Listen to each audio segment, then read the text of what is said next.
Okay, so for the last piece of this lesson, we're going to go back to our scatter plots, and we're still going to interpret it like we did yesterday. But today, we're going to see if we can make a conjecture about the scatter plots. So a conjecture is just making an educated guess based on the information that we're given. So in Got It D on page 670, you're going to do this example with me, so write down what I write down. It says, interpret the scatter plot shown for the men's Olympic 100-meter freestyle swim winning times.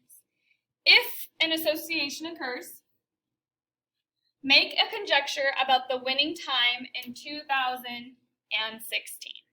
Okay, so first of all, we can't answer that second question if there is no association that exists.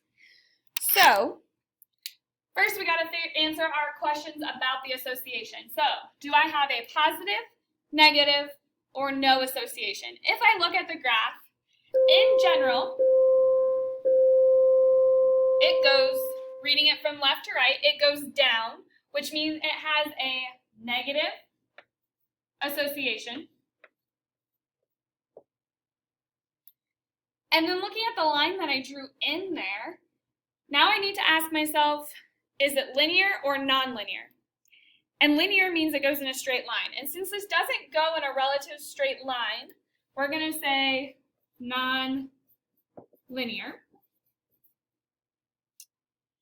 And then we need to decide, does it have any clusters? And there's not a large group in one spot, so there are no clusters.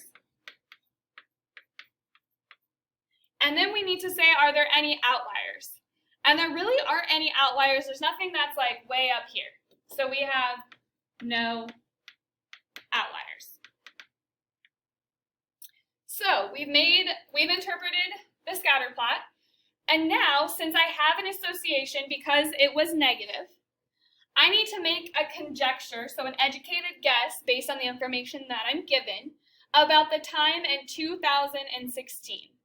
So you can kind of see, looking at your x-axis, since it goes by years on the x-axis, they go by 8. So this is 4, this would be 8, 4, 8. So this is 2008, so this would be 2012, and this line right here would be 2016. So if I continued this pattern, I could put a dot estimating that in 2016, it's going to be approximately 46 seconds, because that's what my y-axis is labeled. So I would say in 2016, it is about, because it's not exact, it's a conjecture, 46 seconds. And there we answered both of our questions. I'm going to go ahead and do guided practice number 1 with you as well. And this is just putting everything together, which is what you're going to be doing on your assignment today. So, guided practice number 1. The table shows the number of units produced in a certain number of hours at a manufacturing plant. So, we're talking about time in hours and units produced. So if you look at my time, that's going to be my x-axis, so let's label that time, and it's going to be in hours. And then my units produced is my y.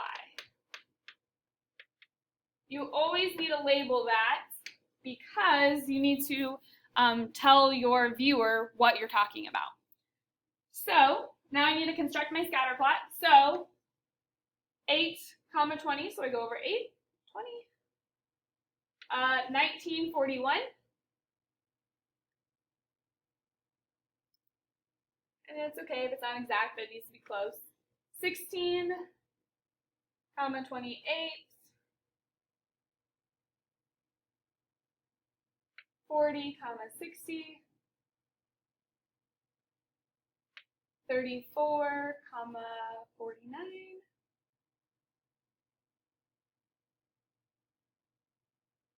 8,28,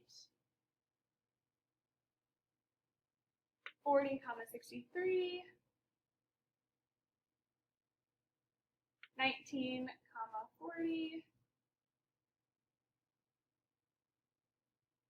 34,58. And so there's our scatter plot, or an approximate of it. Okay, so now we need to interpret the plot of the data. So first of all, is it negative, positive, or no association? If I looked at it in general, reading it from left to right, my data goes up. So I would say it has a positive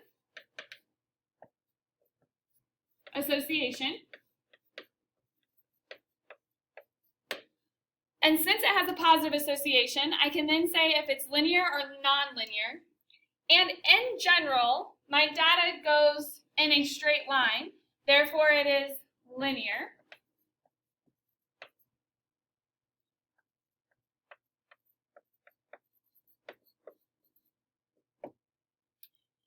And then we need to figure out, do I have any clusters?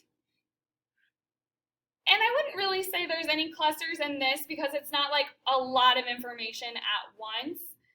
You could maybe say that this is a cluster because it's a little closer together than what this bottom part is. So if you wanted to say that that was a cluster, you would say it's about 34, because that's my x-axis, to about 40.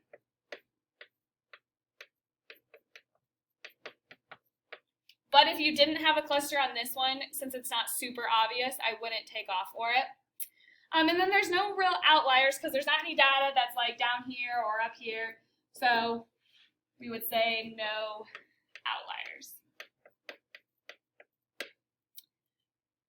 C, make a conjecture about the number of units produced in 50 hours. So we're looking at our x-axis because that is our hours.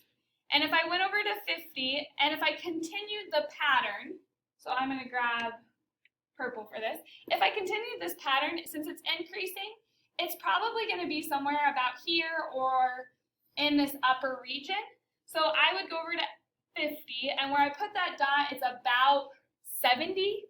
So I could say in 50 hours, about 70 units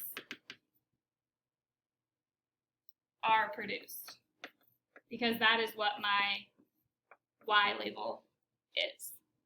If you have somewhere around 70, I would take that as well. All right, so your next task is to pick one of the two options in the dessert column. There are problems in your book. You're going to take a picture of those problems and then submit it to Google Classroom on the dessert link.